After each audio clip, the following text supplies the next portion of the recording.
Hi hello सगळ्यांना, शुभ सकाळ. कशा आहात सगळेजण? आजचा दिवस तुमच्यासाठी खूप छान आनंदाचा जाओ हीच देवाच्या चरणी प्रार्थना करते. स्वागत आहे तुमचं माझ्या मराठी व्लॉग चॅनलमध्ये. तर हा व्लॉग ना आषाढी एकादशीच्या 2 दिवस आधीचा व्लॉग आहे. पण आषाढी एकादशीचा व्लॉग लवकर पोस्ट करणं गरजेचं असते ना, त्यामुळे आधी तो व्लॉग मी टाकला आणि हा व्लॉग मग बाकीच राहून गेला होता. म्हटलं चला आता टाकून घेते, कारण की शूट केलेलं आहे म्हणून मग व्लॉग तर अपलोड करायलाच पाहिजे. आणि व्लॉग शूट करायला जेवढा उशीर लागत नाही ना, त्याच्याहून कितीतरी उशीर व्हिडिओची एडिटिंग करायला लागतो. त्यामुळे मग व्लॉग अपलोड करायचा राहूनच जातो. तरीसुद्धा मी जास्त मोठा काही शूट केलाच नव्हता. अगदी छोटासाच 5-6 मिनिटाचाच व्लॉग मी शूट केला होता. पण तरीसुद्धा एवढा व्लॉग शूट करायला सुद्धा म्हणजे एडिट करायला सुद्धा खूप सारा उशीर लागतो. आणि आज तर घरची सगळी कामं पटकन आवरून मी लगेच मशीनवरच बसली होते. अगदी 9 वाजताच मी आज मशीनवर बसून गेली होती, कारण की हे ब्लाऊज मला आज स्टिच करायचं होतं.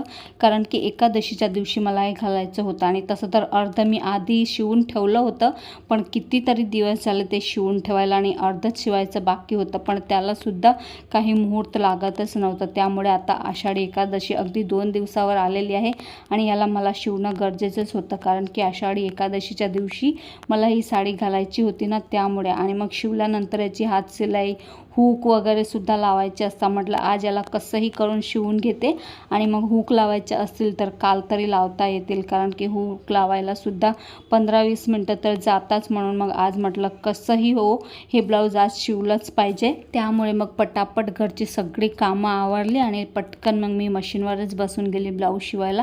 तसा मला आज एक ड्रेससुद्धा शिवायचा आहे, जो मी कटिंग करून ठेवला होता ना, पण वाटत नाही आहे मला की तो आज शिवला जाईल. पण म्हटलं काही असो, ब्लाऊज तर मला आज कंप्लीट करायचंच आहे.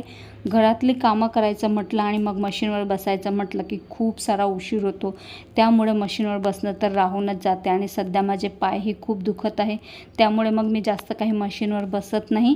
आणि फायनली मी आज ब्लाऊज कंप्लीट करूनच घेतलेला आहे. अगदी सिम्पलच शिवलेला आहे. जास्त काही फॅन्सी ब्लाऊज घालायला मला जास्त आवडत नाही, म्हणून मग मी सिम्पलच ब्लाऊज शिवत असते. कितीही भारी साडी असली ना, तरी पण मी त्याचा ब्लाऊज अगदी सिम्पलच शिवते. तर चला, फायनली ब्लाऊज शिवून झालेला आहे.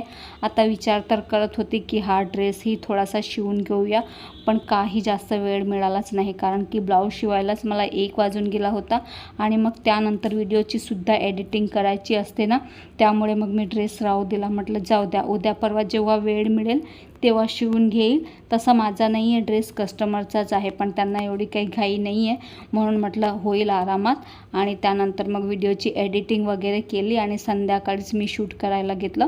तर आज ना माझ्या मुलाला संध्याकाळी भूक लागली होती.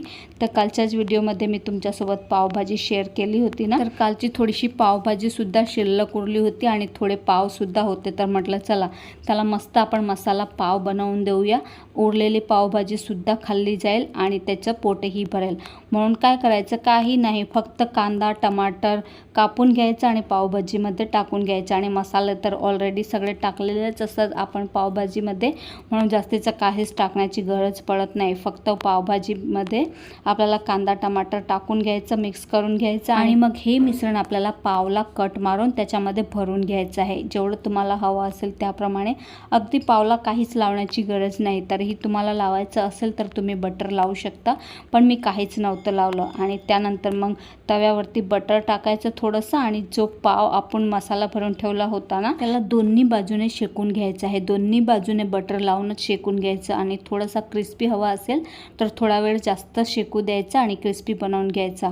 आणि खायला इतका टेस्टी लागत होता ना हा. माझ्या मुलाला तर खूपच जास्त आवडली. पावभाजीसुद्धा वाया जात नाही, अशा प्रकारे खाल्लीसुद्धा जाते आणि पावही वाया जात नाही. तर तुम्हीसुद्धा असं नक्कीच ट्राय करून बघा. आणि बघा, त्यानंतर मी थोडंसं चीजसुद्धा त्यावरती टाकलं होतं. खूप छान टेस्ट लागत होती चीज टाकल्याने. इतका मस्त लागत होता हा पाव. मी सुद्धा एक खाऊन गेली होती. तर एकदा नक्कीच ट्राय करून बघा. उरलेल्या पावभाजीपासून असा हेल्दी नाश्ता होऊन जातो आपला. आणि आज काही मी जास्त मोठा व्लॉग शूट नाही केला. चला तर मग आजचा हा छोटासा व्लॉग मी इथेच संपवते. अपेक्षा करते तुम्हाला आजचा व्हिडिओ आवडला असेल. व्हिडिओ आवडला असेल तर व्हिडिओला लाईक करा, शेअर करा आणि चॅनलला सुद्धा सबस्क्राईब करायला विसरू नका. भेटूया पुन्हा अशाच एका नवीन ब्लॉगसोबत. तोपर्यंत स्वतःची काळजी घ्या. बाय.